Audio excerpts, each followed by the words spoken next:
I had three quick items. My third one was with the, and I'll let go Phil's words, with the police and dispatchers. This time, in this day and age, with the rhetoric out there in regards to unions, in regards to budget situations, I want to thank both the police and the dispatchers for very pleasant and ongoing negotiations, and the fact that they did take zero increase. I just read today where one of the communities that wasn't the case. So I'm very pleased. I backed these gentlemen and ladies 100% for 14 years, and I will continue to back them. And I thank them, and I think the community should thank them for their diligent service and their understanding of the situation that we are going through now. So, gentlemen, thank you.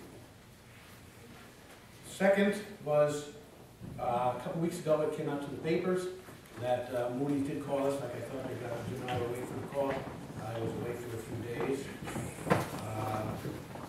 Jim got the call, we go on the paper, and the good news is we will take it off negative outlook. We are stable. Things are going forward. The good news is that it's happening quicker than it happens in most areas. We're pleased with the production. The gentleman we talked to on the phone was very supportive. He gave us a pretty optimistic feeling. And if you were at the pre-board meeting the other day, we had Jim McGlinnan from Pioneer Bank giving us kind of an overview, because everybody here is not accountants or CPAs, but he gave us an overview on what that meant and what the ratings we want to talk was. And Jim McGlynn also gave us, I thought, a very positive attitude. Things were going good, and we're moving in the right direction. As we said, it's going to take a little time, but Jim and I and the board are optimistic that it may come to fruition where we move up the ladder to what's that other rating? BA or whatever it is. BA. So we're on it, so we're very thankful with that. And I want to thank Jim for all his hard work. The second thing, or actually the third thing, is there's a lot of misconception out there, and I'm going to clear it up. For the last time, I thought it was cleared up numerous times, but I'll do it one more time.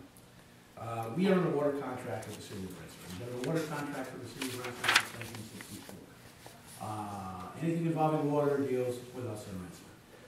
At the present time, we do not have a contract with Troy.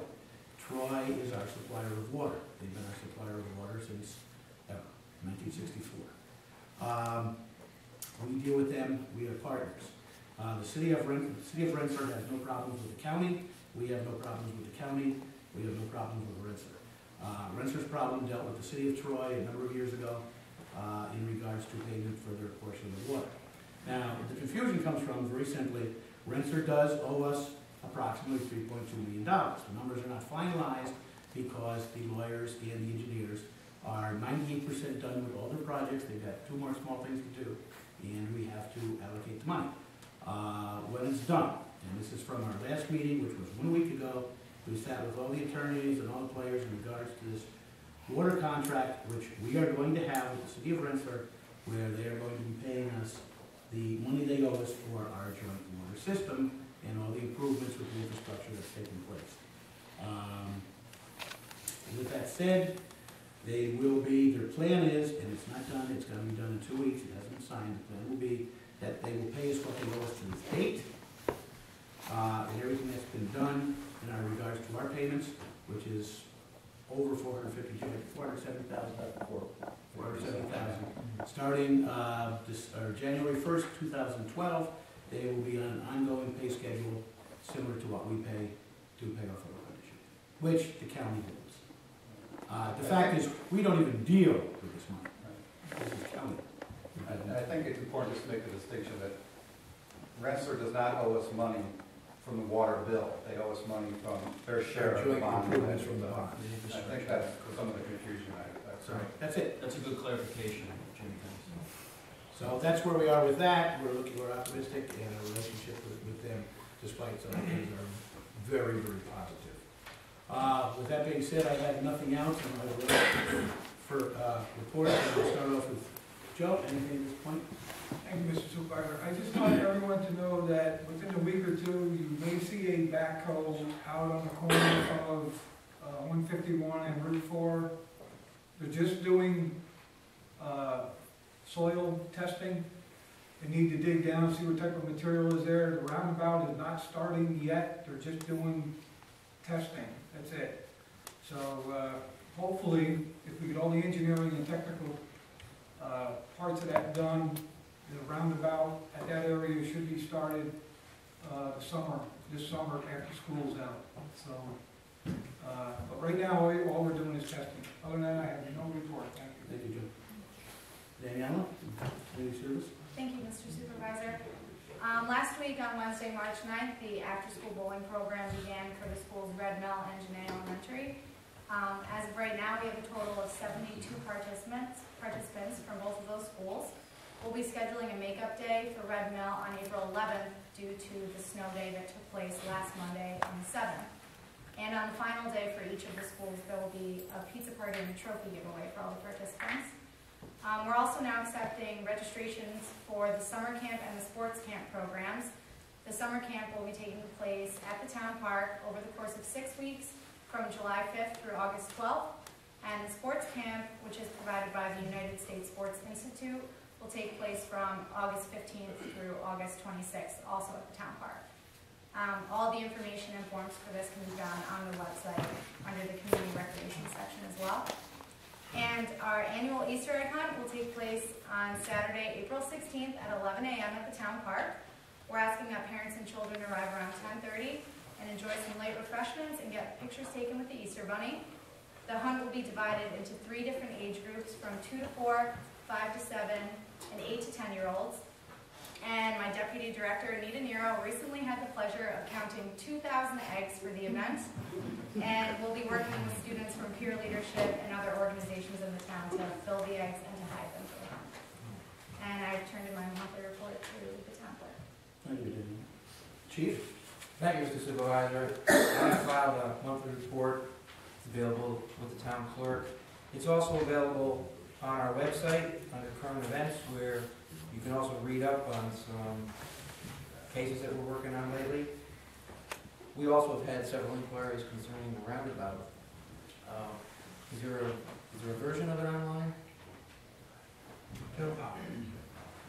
Okay, well, in the planning board office, at least, and probably the town clerk's office, is a rendering of where the temporary roads will be in the Couch Corners area while construction is underway.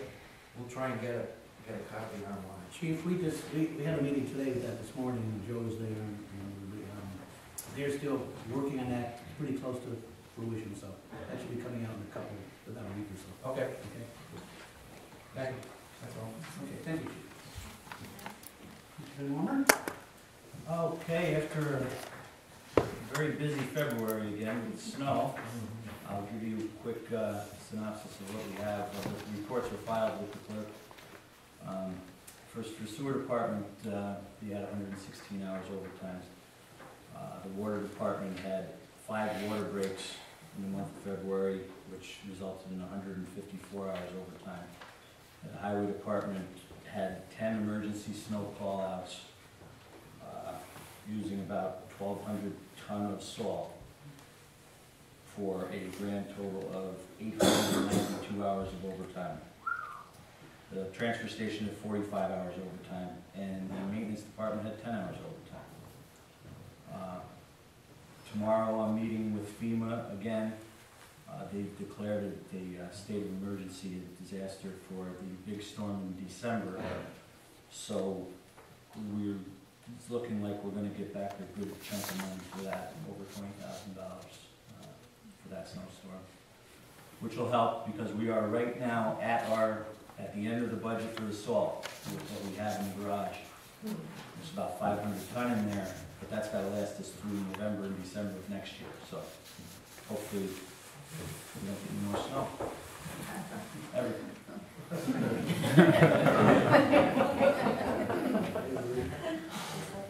And just to reiterate about the appliance amnesty, the week of the 28th of March. For that week, just call the garage, 6103 or 7296. And after that, we're starting with the spring cleanup. That'll be in the newspaper. So that'll continue for 4 weeks. Thanks, Dave. Joe? Nothing new to report, Mr. Supervisor. Okay, good. Thank you. At this point, we move to the open public privilege portion. The speaker shall state name and address. Prior to addressing the board, shall be granted the floor up to 5 minutes. The board thanks everyone in attendance for their understanding and also for your desire to actively participate in the decision-making process locally. And